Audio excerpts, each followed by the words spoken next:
نہیں ہم بھی ایس تو کیا نہیں، ہم نے نیٹ تو نہیں کیا، یہ صورتحال ہوتی ہے.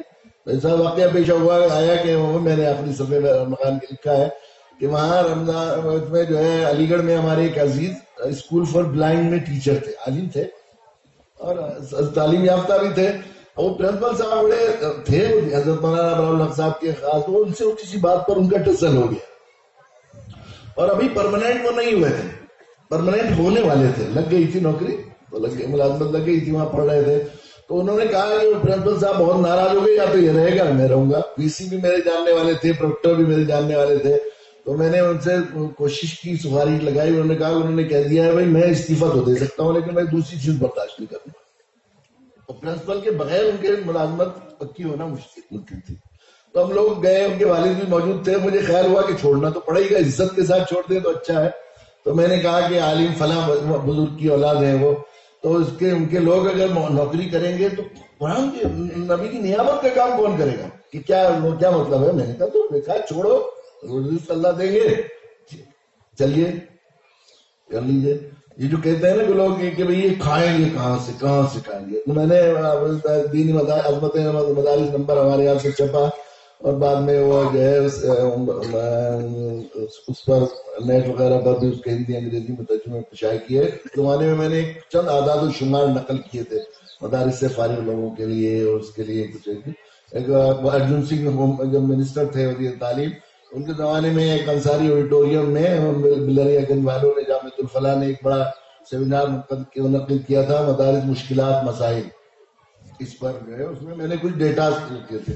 اس میں اس خیال سے کہ کھائیں گے کہاں سے، یہ جو سوال ہوتا ہے بچے کو کیا ہوگا، اس کو جانے کے لیے یہ بات میں عرض کر رہا ہوں کہ اس زمانے میں 25,500 حافظ اور 6,500 یا 5,500 علماء تمام مدارس سے فارغ ہو رہے ہیں. ان 32,000 ملک کے شہریوں کو، میں نے ارجن سنگھ سے بھی یہی کہا، 32,000 شہریوں کو 100% یہ مدارس کا نیٹ ورک روزگار فراہم کرتا ہے. 32,000 ملک کے ان کو 100% روزگار مہیا، 1% بھی بے روزگاری کی شرح نہیں ہے. 32,000 ملک کے شہریوں کو روزگار مہیا کرنا. پورے ملک میں ہر وقت بھرتیاں نکلتی رہتی ہیں، 93,000 بھرتیاں ہوتی ہیں سرکاری کل، اور یہ اب تو ہو رہا ہوگا تقریباً 60-65,000، اس سے بھی زیادہ ہو، بہت 20 سال پرانی بات ہے. اور 100% ایک بھی کہیں آپ نے سنا گزاری کے خلاف اتنا پروپیگنڈا ہے، کوئی آدمی ہاتھ کھڑا ہو کر بتائے کہ میں نے کبھی خواب میں کوئی جھوٹی خبر یہ پڑھی ہے کسی حافظ قاری مولوی نے بے روزگاری کی وجہ سے خودکشی کی. اور کوئی انجینئر، ڈاکٹر، پروفیسر روزانہ ہر اخبار میں آپ کو 1-2 خودکشیوں کی خبر ملے. روزگار بھی درمیان دیکھیے، یہ تو الگ بات ہے کہ وہ کتنے پیسے دیتے ہیں، اس کو چھوڑ دیجیے. یہ تو ایسا ہے کہ بڑے سے بڑا سی اے بتا نہیں سکتا، جتنا ان کو مشاعرہ ملتا ہے، وظیفہ ملتا ہے. وہ جو دارالعلوم کے شیخ الحدیث ہیں حضرت مولانا مفتی سعید صاحب پالنپوری، ان سے زیادہ چائے بیچنے والا لڑکا ریل میں کماتا ہے جو ان کو ملتا ہے. لیکن اللہ کہاں سے دیتے ہیں اس کا تو حساب لگانا مشکل ہے. لیکن روزگار درمیانی درجے کا دیتا ہے، درمیانی درجے کا. کسی حافظ کے کپڑوں کو، عالم کے مدرسے کے پڑھنے والے لوگوں کے کپڑوں کو، اس کی جیب میں لگے ہوئے قلم کو، اس کے ہاتھ کی گھڑی کو، اس کے چائے کے رنگ کو، اس کے بچوں کے رہن سہن کو، اس کے گھر میں جو کھانا بنتا ہے اس کے روغن کو، اور ہر چیز کو دیکھیں گے آپ درمیانی درجے کے لوگوں سے اچھا زندگی گزارتے ہیں. اور میں نے کئی ڈیمو کا زمانہ ہے سائنس میں تجربہ، میں نے کئی جلسوں میں جہاں بڑے بڑے رئیس تھے، اور میں اس جلسے میں بھی آپ ذرا اپنی آنکھوں سے صحیح آنکھیں ہیں تو دیکھ لیجیے، جو لوگ یہ حافظ عالم قاری ہیں ان کو ایک طرف کھڑا کر دیجئے. اور میں بھی ایک کسان ہوں اصل میں، مجھے آپ ان میں مشورہ کیے، ان کے قدموں میں انہوں نے جگہ بٹھا دی ہے، تو مجھے اللہ تعالیٰ جزائے خیر دے کہ یہ بیچارے دھکا نہیں دیتے. اور نہ میں پڑھا نہ لکھا، نہ محمد فاضل والی بات ہے. تو یہ نظرات کی وہ جوتیوں میں بیٹھ کے ہیں، تو مجھے لوگ مولانا کہنے لگے. ظاہر ہے کہ میں نے ان پڑھ آدمی ہوں، کسان ہوں، کھیتی ہوتی ہے ہمارے یہاں بھی، بھینسیں بھی ہیں، سب کچھ ہے، ٹریکٹر کھیتی ہوتی ہے، میں نے سب ہل بھی چلایا ہے. تو میں نے کئی جلسوں میں ان حافظ عالموں کو ایک طرف کھڑا کیا، اور بڑے بڑے رئیس زمینداروں اور سرکاری افسروں کو ایک طرف کھڑا کیا. میں نے کہا سچی آنکھوں سے دیکھ کر بتائیے. میں اس طرف کھڑا ہوا گھسیاروں میں اور زمینداروں میں نے کہا ہم ان کے غلام لگ رہے ہیں نہیں دیکھنے. ان کی چہرے کی چمک، ان کے کپڑوں کی کریز، ان کی سب کو دیکھ لیجیے، اب بھی دیکھ لیجیے، جو لوگ آپ کے بیچ میں بیٹھے ہوئے بھی حافظ اپنے برابر میں الگ دکھ جائیں گے، ان کی تازگی سے، ان کے کپڑوں کی صفائی سے، ان کی نظافت اس سے کریں گے۔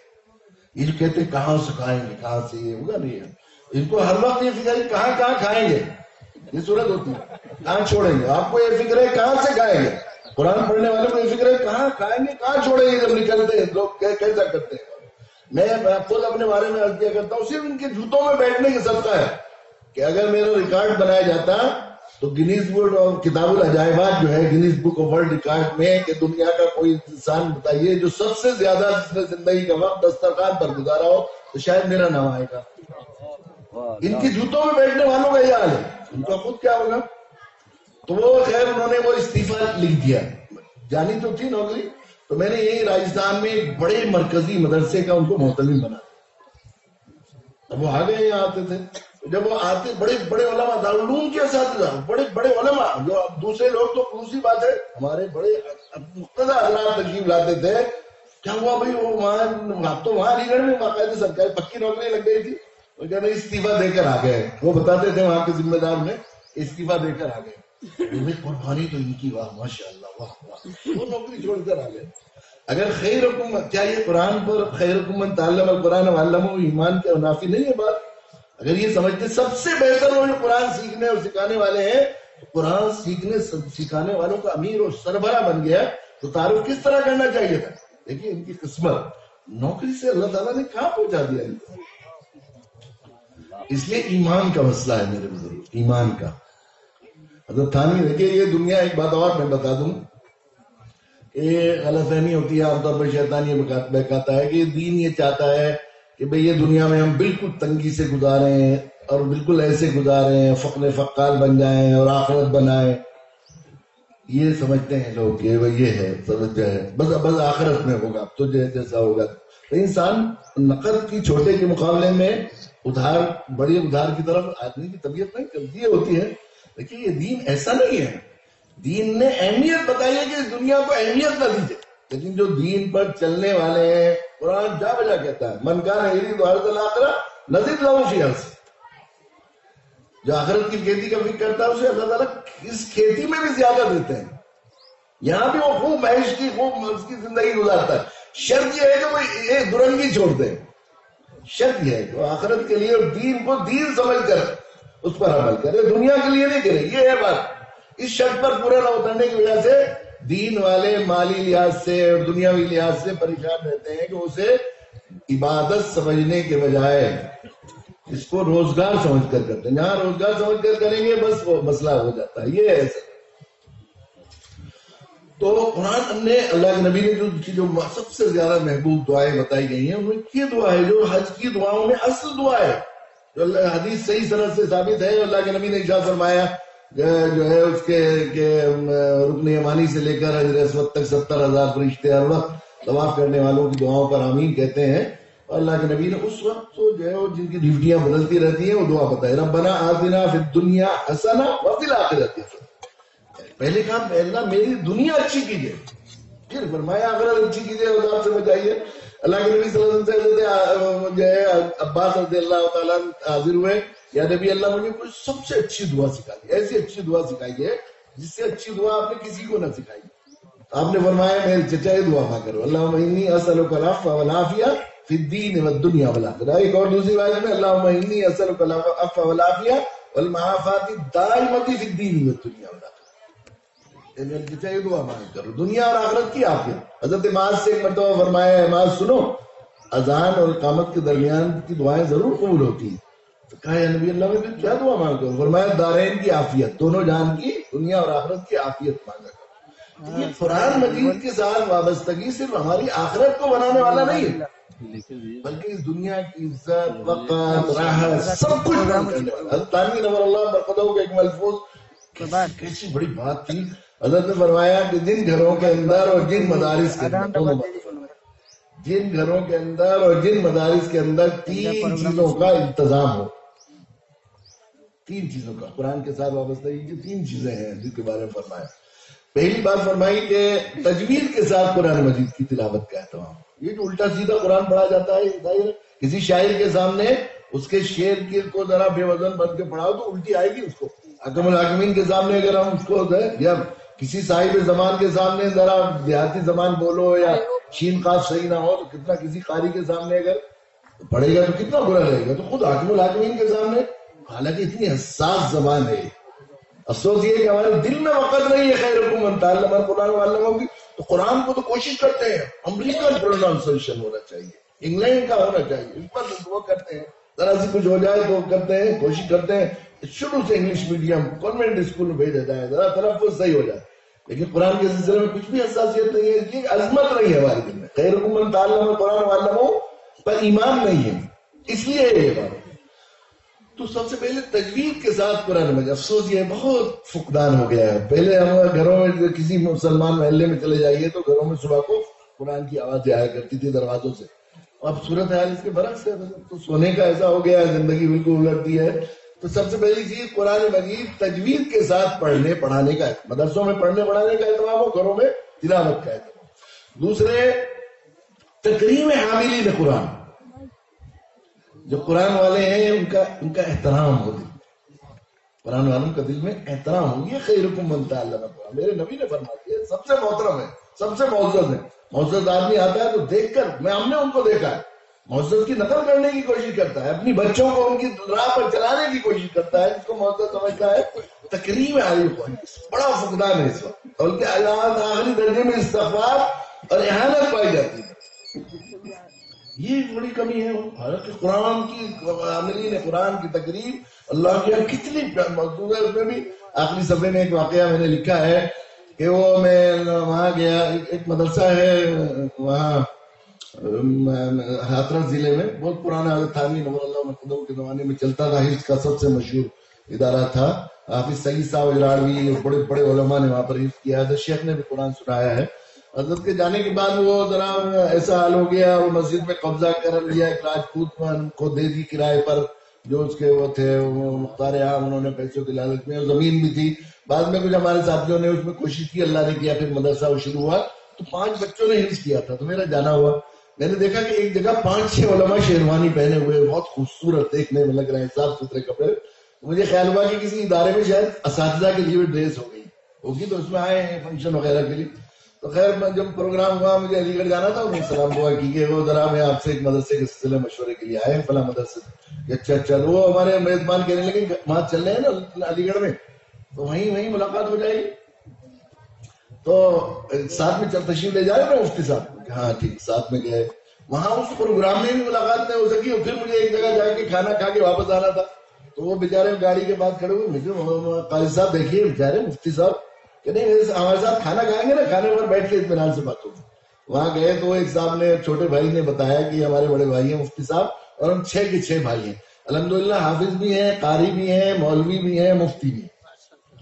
اچھا. تو انہوں نے علی گڑھ کے ایک بڑے صاحب عہدہ عالم دین کا نام بتایا کہ ہم ان کے بھائی ہیں. مجھے معلوم ہے کتنے اچھے قاری ہیں وہ.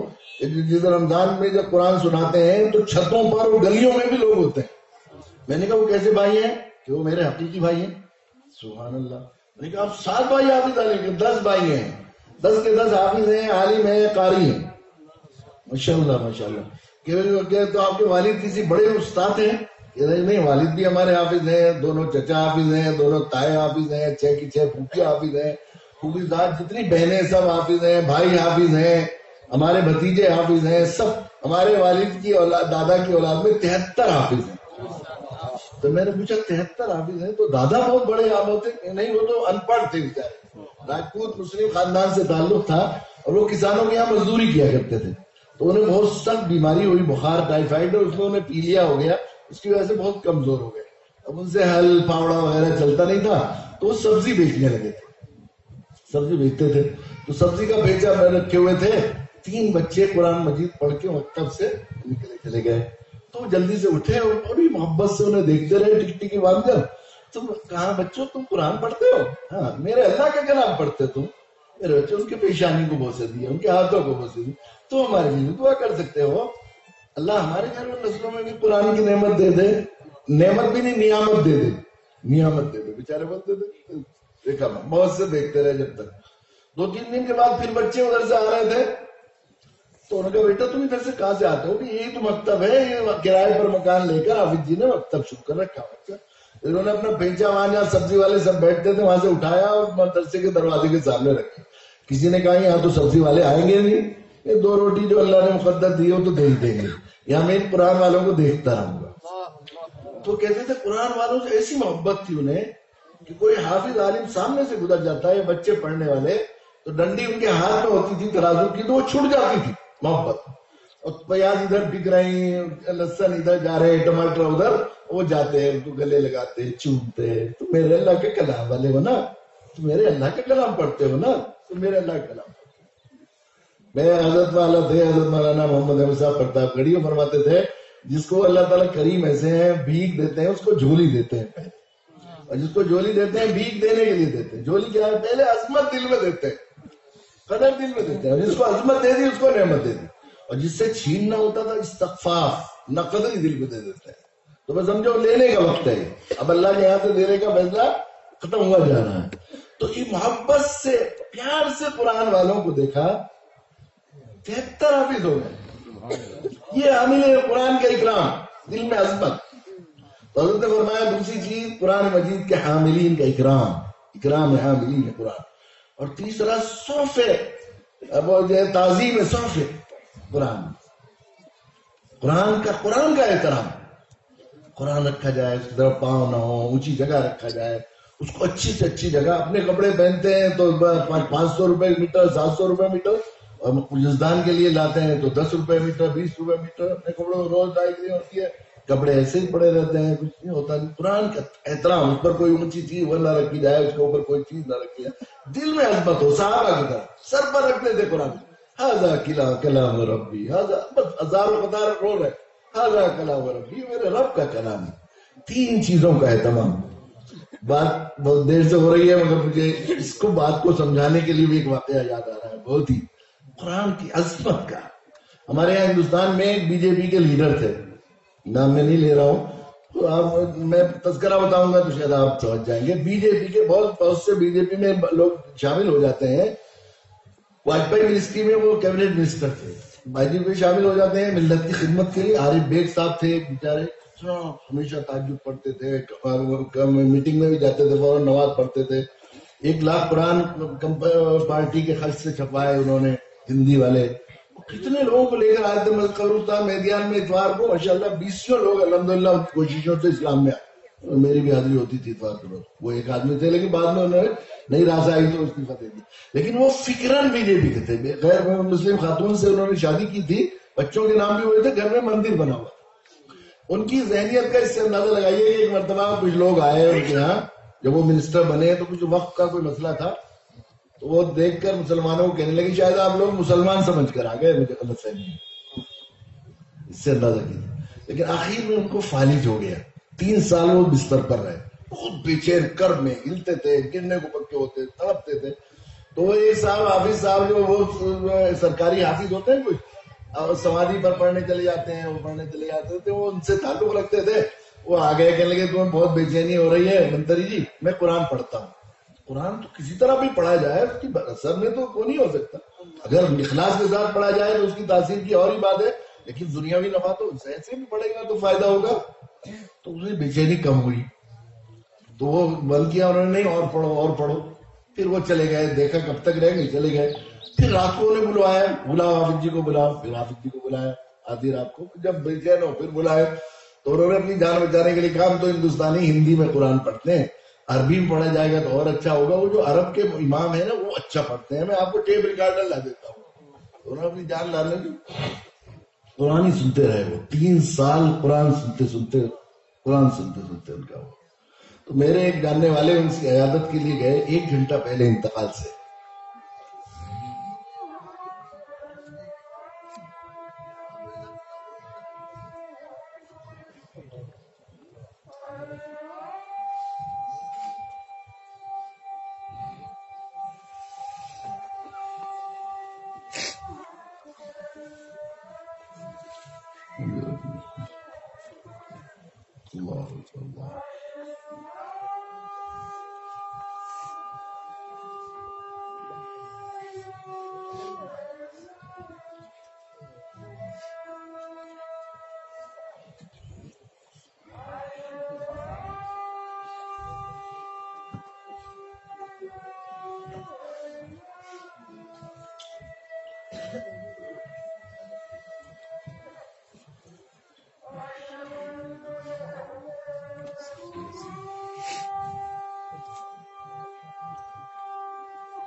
تو میرے جاننے والے اسی انتقال سے آدھا گھنٹہ پہلے وہ اس کی عیادت کے لیے گئے. اب جیسے عیادت کے لیے گئے تو انہوں نے کوئی بڑا وہ چل رہا تھا الیکشن اس الیکشن کے سلسلے میں کچھ بات کرنے لگے. تو انہوں نے کہا حافظ جی کہاں کس دنیا میں ہو تم مجھے کہاں زندگی میں گھسیٹ رہے ہو, مجھے اللہ کے کلام سنتے سنتے مرنے دو نا. وہ آئے تو انتقال ہو گیا. قرآن مجید کی یاسین شریف کی تلاوت چل رہی تھی.